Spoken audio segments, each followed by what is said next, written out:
दोस्तों, जियो financial service limited की बात करें तो यहाँ पे 2-3 बड़ी अपडेट निकल के आ रही है जिनको हम एक-एक करके डिस्कस करेंगे।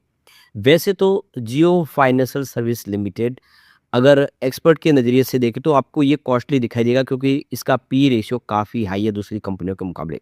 लेकिन जिस तरह से कंपनी के बिज़नेस है और जो बिज़नेस लगातार बढ़ रहे हैं, रेगुलेटरी अप्रूवल मिल रहे हैं, वो इस कंपनी को बहुत ऊँचाइयों पे देखते हैं और उस हिसाब से इसकी प्राइस तो बहुत कम दिखाई दे रही है। क्योंकि ऑलरेडी ये 394 तक जा चुका था, अभी 234 के आसपास है।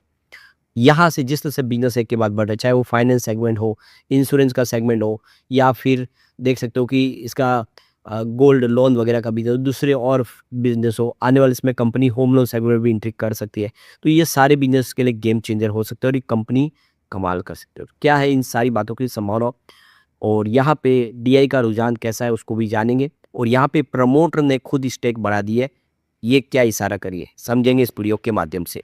लेकिन फ्रेंड्स उससे पहले अगर आप पहली बार हमारे चैनल पे आए तो चैनल को सब्सक्राइब कर दीजिए, एक बेल आइकॉन दबा दीजिए ताकि जब भी नया वीडियो बने पहला नोटिफिकेशन आपको मिले। वीडियो पसंद आए तो लाइक से जरूर कीजिए। चलो फ्रेंड्स वीडियो स्टार्ट करते हैं। मैं हूँ आपका दोस्त एसपी दवे और हमारे अपने चैनल ऑनलाइन कमाई में आपका बहुत बहुत स्वागत है। सबसे पहले जियो फाइनेंशियल सर्विस लिमिटेड के कारोबार की बात कर ले तो 234 पर आज क्लोजिंग थी, 0.65% की तेजी देखने को मिली। तो ये देख सकते हो कि 233 पर कल की क्लोजिंग थी और आज 230 पर कमजोरी के साथ शुरुआत हुई। और अच्छी बात यह है कि इस कमजोरी के बावजूद भी 235 तक जाके आए, इसका मतलब निचले लेवल से खरीदारी देखने को मिली। खरीदारी हो रही है, बाजार का थोड़ा सपोर्ट नहीं मिल रहा है। 223 का लो बना हुआ है लेकिन हाई 338 का है। अब उस लेवल से देखें तो स्टॉक अभी काफ़ी नीचे है। अब यहाँ पे देख सकते हो कि 1 वीक का जो रिटर्न आपको देखने को मिलेगा 1.2882% पॉजिटिव है। अब इसमें यही आंकड़ा ग्रीन है, बाकी अगर आप देखें तो 1 वीक के तेजी के अलावा देखें तो 1 मंथ में 3.77% की गिरावट हुई है। 3 मंथ में देखें तो 9.25% की स्टॉक में गिरावट हुई है। पिछले 6 महीनों में करीब 23% स्टॉक गिरा है।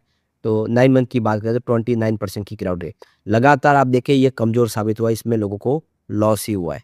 लेकिन अब वो लॉस रुका है। आप देखें यहाँ पे पहली बार आंकड़ा ग्रीन हुआ है 1 वीक के हिसाब से, यानी इसमें एक संभावना बनने लगी है कि इसकी गिरावट का दौर थम चुका है। अब यहाँ पे जो एक बड़ी अपडेट निकल के आ रही है, जियो फाइनेंशियल सर्विस लिमिटेड ने एक सिंगापुर में थर्ड पार्टी एक मीटिंग रखी थी और ये मीटिंग देख सकते हो कि 18 और 19 मई 2026 2 दिन के लिए थे और इसको मोतीलाल ओसवाल सिंगापुर कॉरपोरेशन ने कंप्लीट किया है। तो मोतीलाल ओसवाल ने इसको ऑर्गेनाइज किया और इस मीटिंग का मकसद है अपने लिए नए निवेशकों को तलाशना। कंपनी लगातार ग्लोबल मार्केट में इसी तरह से इन्वेस्टमेंट के लिए प्रेरित करे और इसी का नतीजा है कि 2 बड़े इन्वेस्टर ग्लोबल मार्केट से इनको ऑलरेडी मिल चुके हैं, ब्लैक रॉक और अलायंस ग्रुप, जिनके माध्यम से इन्होंने बिजनेस शुरू कर दिया और आने वाले समय और बिजनेस शुरू करने कंपनी को। कंपनी की तरफ से ये भी क्लियरिफाई किया गया कि यहाँ पे कोई भी प्राइस सेंसिटिव इन्फॉर्मेशन यहाँ पे शेयर नहीं की गई है, जो एक्सचेंज को बताना चाहिए, जिसकी जानकारी भी यहाँ पे दी गई। तो ये 1 टू 1 देखिए ग्रुप मीटिंग थी और 2 दिन के इसमें आप देखें मीटिंग के अंदर काफ़ी सारे फैसले हुए। आने वाले समय इसका पॉजिटिव असर देखने को जरूर मिलेगा। एक बड़ी गुड न्यूज़ और निकल के आ रही है, जियो फाइनेंशियल सर्विस में 4.95 करोड़ रुपीज़ का नया इन्वेस्टमेंट और किया है। तो ये देख सकते हो कि कंपनी अपना जियो अलायंस जनरल इंश्योरेंस का जो बिजनेस शुरू की है उसमें इन्होंने लगभग 5 करोड़ की और नई रकम लगा दी है। तो ये इन्वेस्टमेंट 19 मई 2026 को कंप्लीट हुआ है करीब 1:40 पर और इसमें आप देख सकते हो करीब 49,50,000 इक्विटी शेयर इन्होंने 10 रुपये की फेस वैल्यू से यहाँ पे लिए। तो ये देख सकते हो कि जॉइंट वेंचर्स 12 मई 2026 को ही बनाया गया, जिसमें इनकी पार्टनरशिप अलाइज यूरोप बीवी के साथ में है और दोनों मिलकर अपने बिजनेस में तेजी लाने के लिए लगातार नया इन्वेस्टमेंट करें और नई रणनीति के साथ काम करें। अब जियो का फंड आपको पता है कि मार्केट में सबसे सस्ती सर्विस प्रोवाइड करना, लोगों को अट्रैक्टिव करना, लोगों के लिए शानदार सर्विस देना, यही इनका मकसद है, जिसकी वजह से ये मार्केट में तेज़ी से अपने बिजनेस को आगे बढ़ा सकते हैं। वही रणनीति के तहत यहाँ पे जनरल इंश्योरेंस के बिजनेस में कंपनी एंट्री कर चुकी है। तो ये कि 22 अप्रैल 2026 को इन्होंने मीडिया में इसकी जानकारी दी कि इन्होंने नई कंपनी बना दी है। इसका जो सर्टिफिकेट इनको प्राप्त हुआ है मिनिस्ट्री ऑफ कॉर्पोरेट अफेयर्स की तरफ से 12 मई 2026 को और इसके माध्यम से अब देखें तो कुछ रेगुलेटरी अप्रूवल बाकी है। आप देखिए जिसमें हेल्थ इंश्योरेंस का बिजनेस कंपनी करेंगे, जिसके लिए कुछ रेगुलेटरी अप्रूवल अभी भी इंश्योरेंस रेगुलेटरी की तरफ से मिले नहीं, वो सब मिलते ही कंपनी अपने सारे बिजनेस को शुरू कर देगी। यहाँ पे इसकी जानकारी और दी गई, जियो फाइनेंशियल सर्विसेज पे क्लेरिफाई किया गया है कि जो ट्रांजैक्शन है यह देख सकते हो कि रिलेटेड पार्टी ट्रांजैक्शन नहीं है और प्रमोटर ग्रुप का और इसमें कोई संबंध नहीं है, जिसकी वजह से यहाँ पे इसकी जानकारी है जो सेबी के रूल्स के तहत बताने की भी यहाँ पे आवश्यकता नहीं है। अब एक जो बड़ी अपडेट निकल के आ रही है, डीआईआई जो है इस समय बाजार में काफ़ी सारा पैसा निकाल रहे हैं। उन्होंने वेदांता, एसबीआई और यहाँ पे अंबानी और बिरला ग्रुप की कंपनियों से भी अपने शेयर बेच दिए। तो ये देख सकते हो कि इस समय जो विदेशी संस्थागत निवेशक है एफआई, वो पिछले 1 साल से बाजार से पैसे लगातार निकाले, लेकिन अब जो डीआई है वो भी यहाँ पे देखो कि पैसे निकालने लगे हैं, जो लगातार पिछले 2-3 सालों से खरीदारी कर रहे थे, बाजार को संभाल रहे थे। लेकिन अब जो ग्लोबल टेंशन शुरू हुआ है उसकी वजह से हालात बदले। ईरान युद्ध की वजह से देखें तो 80 दिन हो गए, युद्ध खत्म नहीं हो रहा है। कच्चे तेल की जो प्राइस है वो 110 प्रति बैरल डॉलर के हिसाब से बन गई है और इसकी वजह से महंगाई बढ़ने की संभावना बन चुकी है और आगे और महंगाई बढ़ सकती है। तो जियो पॉलिटिकल टेंशन के बीच में डीआई भी सतर्क हो गए और मार्च 2026 की तिमाही में उन्होंने लार्ज कैप शेयरों में जम के बिकवाली की है। यहाँ पे इन्होंने अपनी स्थिति को कम किया, हल्का किया। तो करीब 6 अलग अलग जो कंपनियाँ उसमें उन्होंने काफ़ी सारा माल बेचा है। तो उनकी सबसे जो बड़ी बिकवाली वो एसबीआई में हुई है। देखिए जो डीआई ने एसबीआई में करीब देख लो कि अपने जो शेयर है वो 284.84 करोड़ शेयर थे, जो कट के 240.20 करोड़ पर आ गए, यानी 8.64 करोड़ शेयर उन्होंने अपनी बेचे, यानी 9,461 करोड़ की बिकवाली कर दी है उन्होंने। यहाँ पे देखिए अनिल अग्रवाल की कंपनी वेदांता में भी उन्होंने डीआई ने बिकवाली कर दी है। यहाँ पे देख सकते हो उन्होंने 7.33 करोड़ शेयर बेच दिए और जिसकी वैल्यू 4,974 करोड़ के आसपास है। लेकिन इस दौरान देखें तो शेयर की प्राइस में 8.34% की तेजी देखने को मिली है इस बिकवाली के बाद।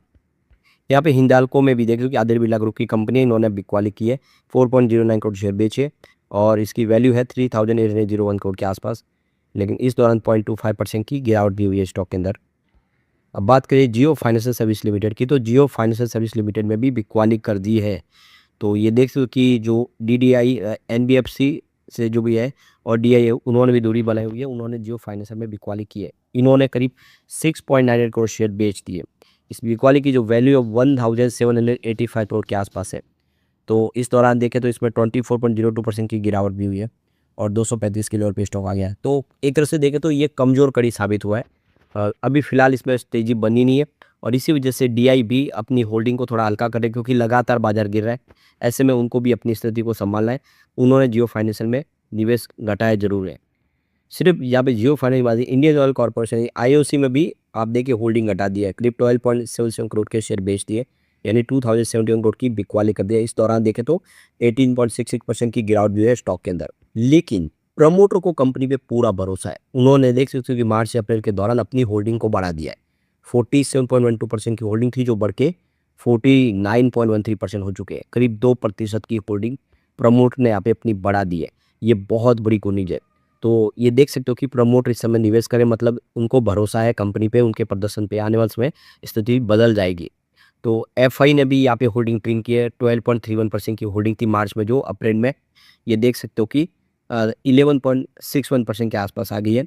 डीआई का भी निवेश घटा है। देखो मार्च में 14.26% की होल्डिंग थी जो अप्रैल में घट के 13.34% के आसपास आ गई है।